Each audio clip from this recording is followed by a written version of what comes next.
नमस्कार, स्वागत है आपका श्री महाकाल लोक टीवी में। फिर हाजिर हैं हम आपके साथ। शुक्र का राशि में परिवर्तन 3 नवंबर को हो रहा है, तो वहीं 4 नवंबर को बुध भी अपनी राशि परिवर्तन कर रहा है। अधिक जानकारी के लिए हमारे साथ मौजूद है श्याम उपाध्याय जी। उपाध्याय जी, एक बार फिर आपका बहुत बहुत स्वागत है हमारे स्टूडियो में। उपाध्याय जी, हमारे दर्शक आपसे जानना चाहते हैं कि शुक्र और बुध का राशियों में क्या परिवर्तन है। बहुत बहुत धन्यवाद आरती। उपाध्याय जी, आप बताइए कि शुक्र का और बुध का राशि में किस प्रकार परिवर्तन हो रहा है, हमारे दर्शक आपसे जानना चाहते हैं। जी आरती, देखिए, शुक्र अपना राशि परिवर्तन करने जा रहे हैं। दैत्य गुरु शुक्राचार्य जो कहे जाते हैं वो 3 नवंबर को सुबह 5:13 पर अपनी वर्तमान राशि सिंह को छोड़कर अपनी निम्नतम नीच राशि कन्या में प्रवेश कर जाएंगे और 4 नवंबर को बुध अपनी वर्तमान राशि तुला को छोड़कर अपने परम शत्रु मंगल की राशि वृश्चिक में प्रवेश कर जाएंगे।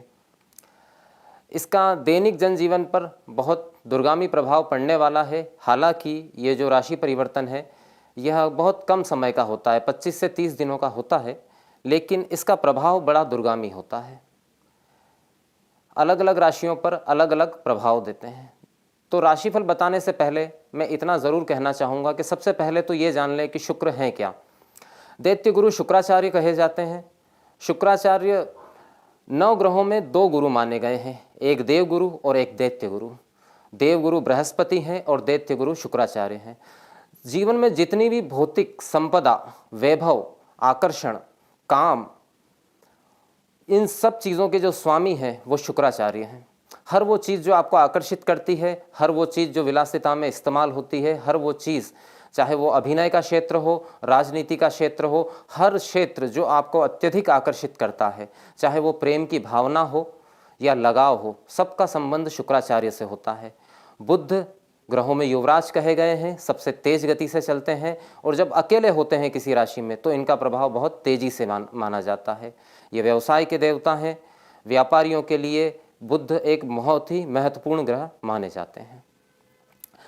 अगर हम आने वाले समय में इनके राशि परिवर्तन के प्रभाव की बात करें तो सबसे पहले बात करते हैं काल चक्र की प्रथम राशि मेष राशि के बारे में। मेष राशि में शुक्र का ये जो गोचर है यह 6ठे भाव में होने जा रहा है और बुध का गोचर अष्टम भाव में। किसी भी स्थिति में ये अच्छा नहीं कहा जा सकता, क्योंकि शुक्र का ये जो गोचर है ये स्वास्थ्य संबंधी समस्याएं पैदा करने वाला होगा। स्वास्थ्य संबंधी समस्याएं पैदा करेगा और बुध का जो गोचर है वह भी स्वास्थ्य को प्रभावित करने वाला। धोखा हो सकता है, स्वास्थ्य प्रभावित हो सकता है। इस समय पे आपको निश्चित रूप से अपने चरित्र पर बहुत ही काबू रखना चाहिए, क्योंकि शुक्र नीच राशि में भ्रमण कर रहे हैं। इस समय वह उकसाएंगे, नकारात्मक चीज़ों की तरफ आकर्षित करेंगे, नकारात्मक गतिविधियों में लिप्त होने की स्थितियां बनेगी। धन उधार लेन देन इस समय पे बिल्कुल नहीं करना है मेष राशि वालों को, वरना धन अटक सकता है। कोई भी नया कार्य, व्यापार, व्यवसाय इस समय पर शुरू नहीं करना है। ज़्यादा लंबा समय नहीं है, 25 से 30 दिन का है, लेकिन फिर भी ख्याल रखें। विशेष रूप से सावधान करना चाहूँगा उन लोगों को जो मधुमेह, डायबिटिक के रोगी हैं। उनकी समस्या बढ़ सकती है, बीमारी बढ़ सकती है। अगर आप व्याभिचार करते हैं तो उससे भी समस्याएं उत्पन्न हो सकती हैं। मेष राशि वालों को मेरी इतनी ही सलाह है इस समय कि आत्मसंयत रहें हर मामले में, चाहे वो संबंधों के मामले में हो या व्यापार, व्यवसाय या धन के मामले में हो, क्योंकि ये गोचर लंबा नहीं है, थोड़े समय का ही है। शांति से इसे निकाल लें तो ठीक रहेगा। अब आरती, अगर हम बात करें दूसरी राशि, कालचक्र की दूसरी राशि वृषभ की। वृषभ राशि के स्वामी होते हैं शुक्र। वृषभ के जो मुख्य ग्रह कहे गए हैं वो शुक्र ही कहे गए हैं और उनका संचरण जो है नीच भाव में हो रहा है। अब किसी भी सूरत में वृषभ राशि के लिए शुक्र का यह संचरण तो अच्छा नहीं कहा जाएगा, क्योंकि जब लग्नेश या कहें ग्रह स्वामी, राशि स्वामी अपने नीच राशि में प्रवेश करते हैं तो उसका बहुत ही नेगेटिव, नकारात्मक परिणाम देते हैं। सबसे पहला नकारात्मक परिणाम ये होता है कि आपका जो आभा मंडल है, आपका जो आकर्षण व्यक्तित्व होता है वृषभ राशि वालों का, उस व्यक्तित्व में कहीं ना कहीं कमी आ जाएगी। दूसरा, संतान भाव से गोचर कर रहे हैं तो जिन लोगों की संतान है उन्हें संतान के स्वास्थ्य का विशेष ध्यान रखना चाहिए। अगर संतान छोटी है, कम उम्र की है, अगर 18 साल से अधिक उम्र की संतान है तो फिर उनके क्रियाकलापों पर ध्यान रखना चाहिए, क्योंकि उनकी वजह से बदनामी हो सकती है। वो कोई ऐसा कार्य कर सकते हैं जिसकी वजह से बदनामी हो। एक चीज़ जो सिर्फ एक ही चीज़ है जो पॉजिटिव रहने वाली है इस ट्रांजिट के दौरान वृषभ राशि वालों के लिए, वो है धन का आवागमन। आर्थिक स्थिति अच्छी बनी रहेगी, जो भी कार्य आप कर रहे हैं उसमें आपको धन प्राप्ति होती रहेगी, कार्य आपका चलता रहेगा। बुध का गोचर वृषभ राशि के लिए सप्तम भाव पर होगा, तो पति पत्नी के बीच में, जो शादीशुदा लोग हैं वहाँ पति पत्नी के बीच में, और प्रेमी प्रेमिका अगर हैं, लव अफेयर में है, तो वहाँ पर विघटन की संभावना यहाँ बनाते हैं, क्योंकि शुक्र इस समय केतु के साथ रहेंगे तो गंभीर विघटन हो सकता है, संबंध टूट सकते हैं। बुध का वहाँ पर गोचर रिश्तों में निरस्ता लाने वाला रहेगा, रिश्तों में कोई ऊर्जा महसूस नहीं होगी, शायद प्रेम संबंध या दाम्पत्य सुख की बहुत ज़्यादा कमी महसूस हो। वृषभ राशि वालों के लिए एकमात्र क्षेत्र अगर आर्थिक छोड़ दें तो बाकी सामाजिक और पारिवारिक दोनों के लिए नकारात्मक हैं। इस समय वृषभ राशि वालों से भी मैं यही कहूँगा कि वो आत्मसंयमित रहें, क्योंकि इस समय काम ऊर्जा अत्यधिक महसूस होगी और इसके द्वारा किसी गलत कार्य में वो पड़ सकते हैं। ये समय कितना लंबा चलेगा इनके लिए, वृषभ राशि वालों के लिए? वृषभ राशि वालों के लिए आरती ये समय जो है लगभग 28 दिन का है। जी। अगर आप 3 नवंबर से काउंट करें तो 28 दिन तक ये समय है, और 28 दिन में जो शुरुआती समय है 15 दिन का, वो विशेष रूप से सावधानी का है, क्योंकि उसके बाद में ग्रह अंश बल से थोड़े कमज़ोर हो जाते हैं तो उसका अंतर हो जाता है, लेकिन शुरुआती 15 से 20 दिन विशेष सावधानी के हैं। अब बात करते हैं आरती कालचक्र की अगली राशि मिथुन की। मिथुन शायद एकमात्र वो राशि है जो शुक्र के इस राशि परिवर्तन और बुध के इस राशि परिवर्तन से सबसे कम प्रभावित होने वाली है, जिसको सबसे कम नुकसान है। सिर्फ एक क्षेत्र जिसके लिए मैं कहूँगा वो है प्रॉपर्टी का क्षेत्र। प्रॉपर्टी से संबंधित अगर आप कार्य क्षेत्र में हैं तो वहाँ पर दिक्कतें हो सकती है, शायद डील फाइनल होते होते रह जाए, कार्य अटक जाए, या अगर पेमेंट का लेन देन हो चुका है तो पेमेंट भी चला जाए हमारे हाथ से और हमारा काम भी नहीं बने, दोनों चीज़ें हो सकती है। बुध इस समय छठे भाव में संचरण करेंगे। बुध का संचरण बहुत हद तक मिथुन राशि वालों के लिए अच्छा है। स्वास्थ्य संबंधित थोड़ी छोटी मोटी समस्या दे सकता है, लेकिन बुध का यहाँ पर गोचर जो है वो आपके शत्रुओं को शांत रखेगा, विरोधियों को शांत रखेगा। तो मिथुन राशि वालों के लिए कहीं ना कहीं एक लाभ की स्थिति यहाँ पर दिखाई देती है, क्योंकि उनके कार्य क्षेत्र का विस्तार होता हुआ दिख रहा है। तो दो चीज़ें मुख्य रूप से मैं कहूँगा जिनमें सावधानी रखनी है। एक तो प्रॉपर्टी से संबंधित कार्य आप कर रहे हैं तो थोड़ा सा उसको डिले कर लें, लेट कर लें, या करें तो सावधानी से करें। और माता के स्वास्थ्य का विशेष ध्यान रखें। अगर मदर को मधुमेह है, डायबिटीज़ है या इस तरह की कोई समस्या है तो विशेष ध्यान रखें, उनकी समस्या बढ़ सकती है। अगर बात करें हम कालचक्र की अगली राशि कर्क के बारे में, तो कर्क राशि के लिए ये जो गोचर है ये बहुत हद तक मिथुन राशि वालों की ही तरह इतना नकारात्मक नहीं है। कर्क राशि वालों के लिए बहुत हद तक ठीक है। कर्क राशि में तीसरे भाव से शुक्र का गोचर होगा। तो सबसे पहले यहाँ एक बात बता दूं कि अगर आपके छोटे भाई बहन हैं तो उनके साथ में आपके विवाद हो सकते हैं, गंभीर विवाद हो सकते हैं। दूसरा, आपको शायद अपने पराक्रम, अपनी मेहनत का उतना परिणाम ना मिल पाए जितनी आप आशा लगा कर बैठे थे। लेकिन फ़ायदा क्या है इस समय बुध के पंचम भाव में गोचर से? एक तो ये है कि संतान को अगर कोई समस्या चल रही थी, स्वास्थ्य संबंधित कोई दिक्कत चल रही थी, तो उसमें सुधार संभव है। दूसरी बात, इस समय बुद्धि आपकी बहुत तीव्रता से काम करेगी, डिसीजन मेकिंग बहुत अच्छी रहेगी, भाग्य का साथ इस वक्त मिलता रहेगा। तो इस गोचर में कर्क राशि वाले मिथुन राशि वालों की ही तरह एक बेहतर शांति से निकल जाएगा। मतलब मैं अगर कहूँ कि कोई नुकसान वाली संभावना यहाँ पर नज़र नहीं आ रही है। अब अगर हम बात करें कालचक्र की अगली राशि जो कि सबसे ज़्यादा परेशान होने वाली है इस गोचर के दौरान, वो है सिंह राशि। सिंह राशि के, क्योंकि राहु केतु का संचरण भी नेगेटिव है सिंह राशि के लिए, मैं पिछले वीडियो में बता चुका हूँ। अब ये जो शुक्र का गोचर होने जा रहा है ये और भी ज़्यादा बुरी स्थितियां पैदा कर सकता है, क्योंकि दूसरे भाव धन स्थान से शुक्र का ये गोचर होगा। तो सबसे पहले तो आर्थिक समस्याएं विकराल रूप ले सकती हैं, धन कहीं फंस सकता है, आपके कार्य रुक सकते हैं। इस समय पे आपको वाणी पे बहुत संयम रखना है। गलत जगह गलत बात बोलकर आप फंस सकते हैं। आप कार्य क्षेत्र में, व्यापार के क्षेत्र में, या आप नौकरी पेशा भी हैं तो हो सकता है आपके सीनियर जो हैं वो आपसे नाराज़ रहें, आपके खिलाफ जा सकती है बातें। तो जितना हो सके बोलने में सावधानी रखें। अगर आप किसी तरह के कोई एक्स्ट्रा मैरिटल अफेयर में हैं तो सावधानी रखें, वो भेद खुल सकता है और बहुत बड़ा विवाद खड़ा हो सकता है, कोई कानूनी मसला भी हो सकता है। सिंह राशि वाले इस समय पे, देखिए मैं ये नहीं कह रहा हूँ हमेशा ये रहेगा, ये 25 से 30 दिन का ट्रांजिट है। इस समय पे चौतरफा चारों तरफ से अपने आप को घिरा हुआ महसूस करेंगे और शायद उनका सहयोग भी कोई ना करें। तो सिंह राशि वाले सावधान हो जाएं अगले 25 से 30 दिनों के लिए, क्योंकि ये स्थिति बिल्कुल भी अच्छी नहीं दिख रही है। बात करें काल चक्र की वो राशि जिसके ऊपर से ही ये शुक्र का गोचर होने जा रहा है, वो है कन्या राशि। कन्या राशि के ऊपर से ही शुक्र गोचर करेंगे और कन्या राशि में वो नीच भाव में होते हैं। अब देखिए, भाग्येश होकर के शुक्र यहाँ नीच के होकर जाएंगे तो सबसे पहली बात यह है कि भाग्य भरोसे कोई भी काम ना करें, किस्मत इस वक्त साथ बिल्कुल नहीं देगी। दूसरा, स्वास्थ्य में समस्या रहेगी, सुस्ती रहेगी, मन कामकाज में नहीं लगेगा। जो विद्यार्थी हैं, स्टूडेंट हैं, उनके लिए विशेष सावधानी का समय है, क्योंकि इस वक्त उनका मन बहुत ज़्यादा भटकाव की तरफ जा सकता है। तो शुक्र का ये गोचर कन्या राशि वालों के लिए इतना ठीक नहीं है। कुछ हद तक बुध सहयोग कर रहे हैं, क्योंकि राशि स्वामी है, तीसरे भाव में गोचर करेंगे तो बुध कर्म की प्रेरणा जरूर देंगे, लेकिन कर्म आपको बहुत सोच समझ के करना है, क्योंकि धन हानि की संभावना भी इस समय पे बनी हुई है। अब बात करते हैं काल चक्र की अगली राशि, जो सिंह राशि की तरह ही बहुत ज़्यादा परेशान रहने वाली है। वो राशि है तुला। तुला राशि के लिए राहु केतु का संचरण तो अच्छा चल रहा है, लेकिन ये कुछ दिनों का शुक्र का जो ट्रांजिट है ये बहुत ही नेगेटिव है, नकारात्मक है। सबसे पहले किस मामले में नकारात्मक है? तो स्वास्थ्य के मामले में बहुत ही ज़्यादा ध्यान रखना है तुला राशि वालों को।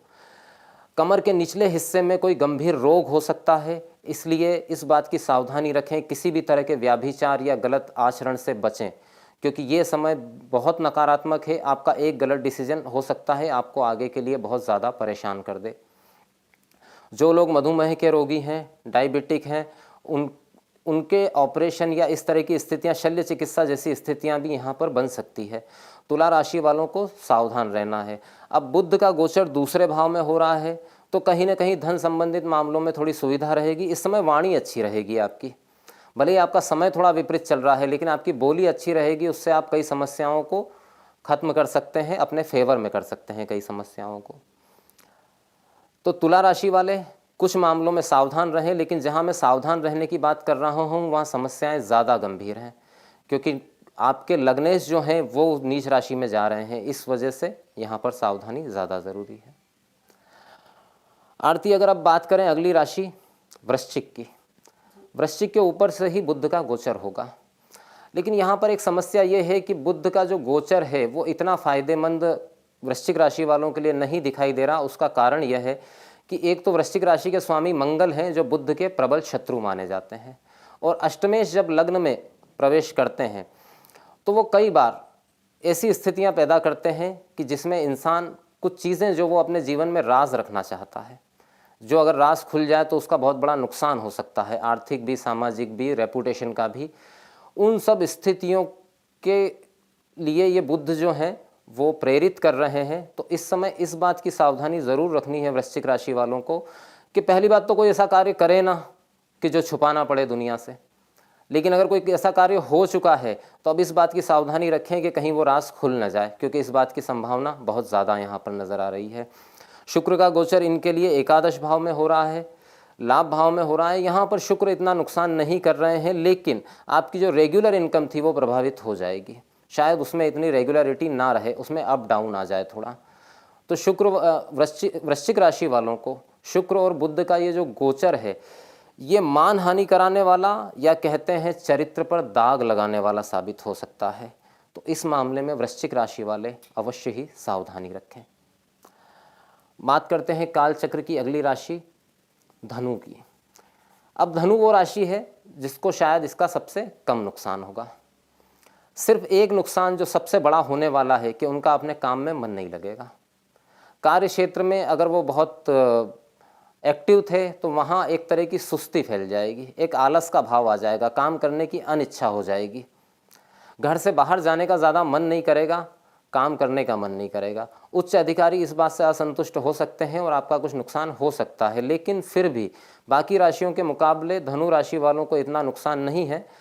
धैर्यपूर्वक इस समय को निकाल लें, आलस कम करें, आलस से बच के रहें और अपना चरित्र ठीक रखें तो कोई समस्या नहीं होगी।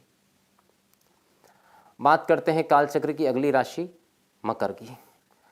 मकर राशि के लिए शुक्र का है गोचर भाग्य भाव से होने जा रहा है। अब यहाँ पर ऐसी स्थितियाँ बन रही है कि भाग्य तो साथ नहीं दे रहा, लेकिन शुक्र की उच्च दृष्टि के कारण पराक्रम बहुत बड़ा चढ़ा रहेगा, हिम्मत बढ़ी हुई रहेगी, हिम्मत करने की क्षमता बढ़ी हुई रहेगी। शायद भाग्य उतना साथ ना दे, लेकिन मेरी यहाँ पर मकर राशि वालों को ये राय है कि आप अपने कर्म में कमी मत करिए। जो भाग्य आज साथ नहीं दे रहा है, 25 दिन का ट्रांजिट है, 25 दिन के बाद में आज किए हुए कार्यों का लाभ शायद थोड़ा सा डिले हो जाए, लेकिन लाभ मिलेगा ज़रूर।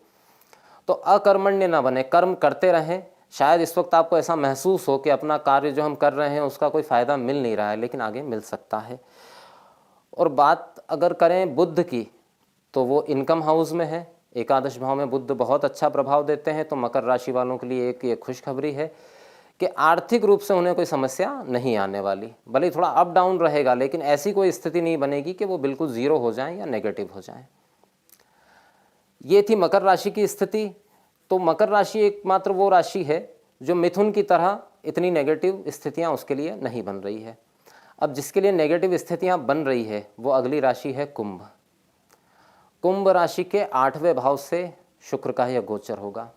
अब यहाँ मैं विशेष सावधानी के लिए कहूँगा। सबसे पहली चीज़ जो बहुत इम्पॉर्टेंट है वो ये है कि शादीशुदा लोग गलती से भी किसी एक्स्ट्रा मैरिटल अफेयर में ना रहें। जिनकी शादी नहीं हुई है वो व्याभिचार से दूर रहें, क्योंकि इस समय पे सबसे ज़्यादा मन पर जो है काम भावना के विचार हावी होंगे अत्यधिक। ठीक है, तो थोड़ा सा अपने आप को संयमित रखें, थोड़ा पूजा पाठ में आध्यात्म में अपना मन लगाएं तो उससे बचाव हो सकता है। देखिए, आपको शनि की 7.5 का मध्य ढैया चल रहा है।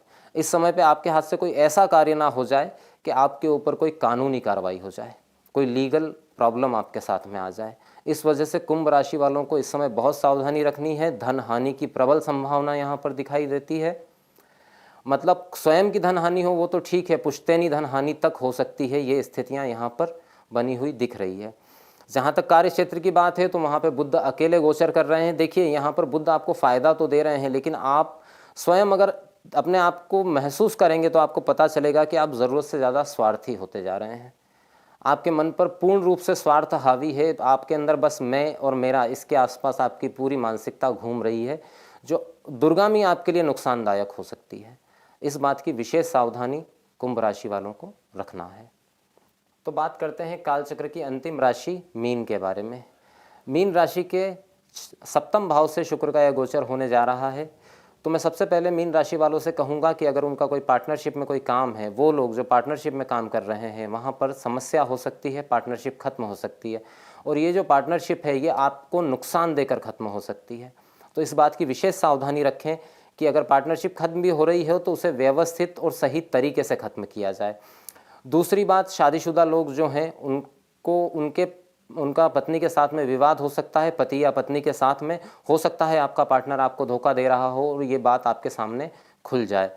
इस वजह से आप मानसिक रूप से बहुत ज़्यादा परेशान हो सकते हैं। मैं इस वक्त मीन राशि वालों को एक ही सलाह दूंगा, क्योंकि मीन राशि वालों को 7.5 का प्रथम ढैया चल रहा है और राहु उनकी राशि पर ही गोचर कर रहे हैं और शुक्र और केतु की युति इस वक्त 7वें भाव में बनी हुई है। तो इस बात का विशेष ख्याल रखें कि आप संयमित रहें, सही आचरण करें और पार्टनर के साथ में सही व्यवहार करें, क्योंकि अति आवश्यक है। क्योंकि ये तो 25-30 दिन का समय है। अगर इस समय पे ऐसी कोई घटना हो जाती है या ऐसी कोई चीज़ हो जाती है तो वो हो सकता है आने वाले आपके 1 से 2 साल को पूरी तरीके से खराब करके रख दे। तो छोटा सा ट्रांजिट है 25 से 30 दिन का, इस समय पे सावधानी रख लें ताकि आने वाला समय आपके पक्ष में रहे। उपाध्याय जी, बहुत बहुत धन्यवाद है आपका हमारे स्टूडियो में आने के लिए। तो ये था शुक्र और बुध का राशियों में परिवर्तन। इसी के साथ लेते हैं विदा, जल्द हाजिर होंगे। तब तक आप बने रहे श्री महाकाल लोक टीवी पर। नमस्कार।